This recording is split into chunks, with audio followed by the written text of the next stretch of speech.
and then you're kind of there for them. And even like perfect strangers, like you're there in the greatest moment of their need and you kind of just show up. Yeah, I think that's right. What do you remember about being in Haiti? What part of it? Well, I just remember watching it on TV and it was like utter chaos. It seemed like that even Yeah, um, like the whole country was basically collapsing into rubble. You had the president's house, which became unlivable because it was hurricane, the earthquake was so severe. yeah, it was brutal. Haiti was brutal. I mean, it was. I mean, you could like taste death everywhere. People just they needed help desperately. I mean, everywhere you went, there were people who were crushed, and I mean, they were starving. Yeah, it was like the worst imaginable scenario. But That's the worst place you've seen in all the places you've been.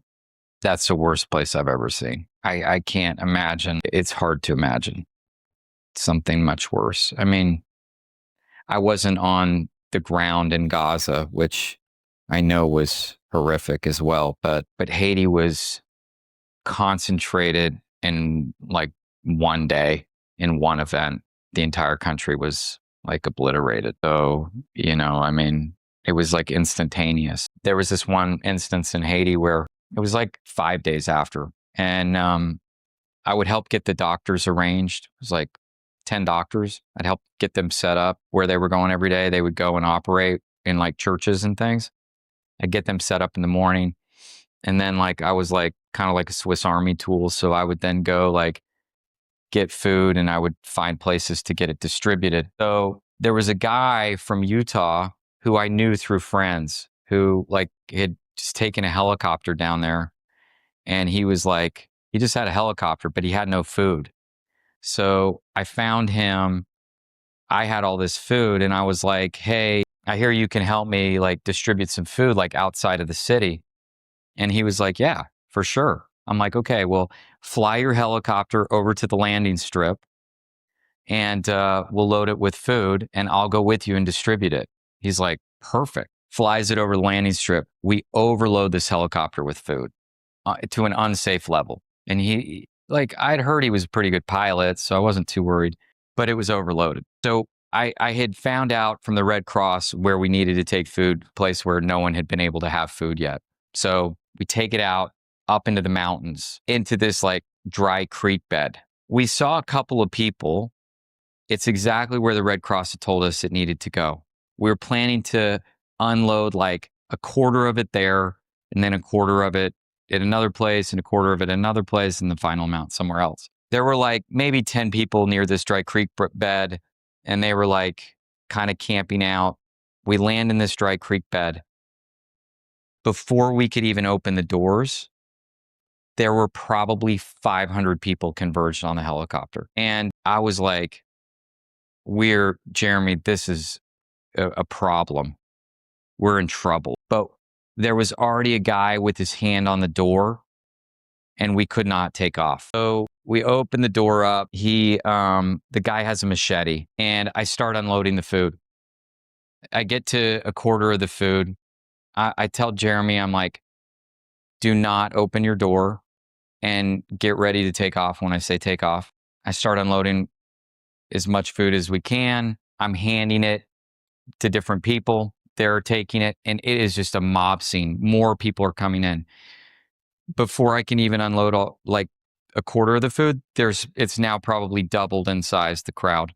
Like, don't even know where all these people have come from. It's a crazy amount of people and dangerous because they're hungry. So I'm like thinking, I have no problem. We have no problem just unloading all the food here, but I'm thinking like, like if we don't get like not the food situation, but it could be once we unload all the food, we're in danger because they don't know if we'll come back. We could be held for ransom to get more food. There's a lot of danger. There's a lot of situations here that could go wrong. So we start getting to the end of the food and I'm like, okay, I've got to think about keeping enough of this food so that they think we're taking it somewhere else and that we'll come back. So there's about 10 of these like crates of food left. And I turn to the guy with the machete and I go, French. yeah, in French. And, they speak this like kind of like dialect of French. And I go, okay, last one.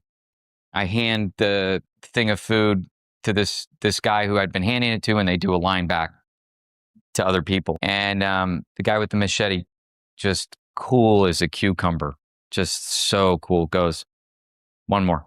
And I look at him right in his eyes, and he is just like, he's clearly not messing around. I go, okay, grab one more, hand it to the other guy. I go, okay, no more, gotta go. And he does not move from the door. He's standing right in the door with his hand right on his machete. He goes, one more. I go, okay, last one. Grab the box, hand it to the guy. Guy passes it back. I go, okay, gotta go. Try to close the door. He goes, oh, one more. I'm like, okay. I go, Jeremy, get ready. We're leaving right now. I grab the box.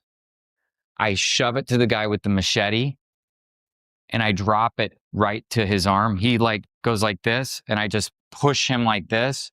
I take the helicopter door. I slam it shut. I go, take off.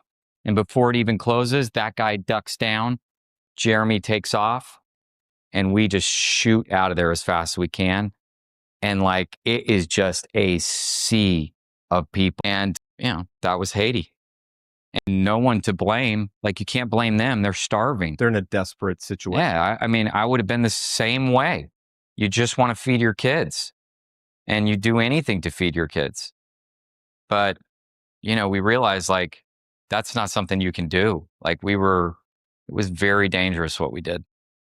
Yeah, I remember too. You were like giving people everything. It was like anyone you could find, you were handing them money. I mean, I think you took a bag full of money down there to try to, and it was like when the food ran out, it was like money was like everything you had. And it was, in some ways, it's kind of a helpless feeling probably because like you're literally putting your life on the line. You're doing everything you can. You all are paying for all of this. And it's like, it's nowhere near enough of what's needed. I lived on power bars for 10 days.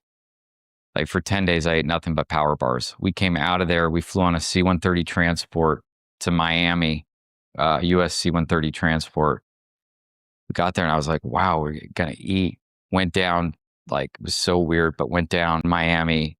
I had like this big bowl of paella. And I ate it and immediately vomited it all up. Like to this day, I could not eat a power bar if you handed it to me and I had not eaten. Like, it was just crazy. Like it was an very extreme experience. And, my heart broke for those people that were there. I wanted to do anything I could do. I mean, came back and raised a bunch of money for an orphanage to rebuild an orphanage that was on the outskirts of Port-au-Prince. I mean, while I was there, we were in a meeting inside of a building and one of the aftershocks, like a 7.2 aftershock hit. There were kids upstairs in the house.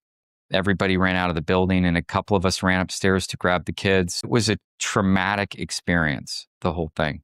But I mean, I felt like there wasn't enough that could be done. But, it was all that I felt like I could do.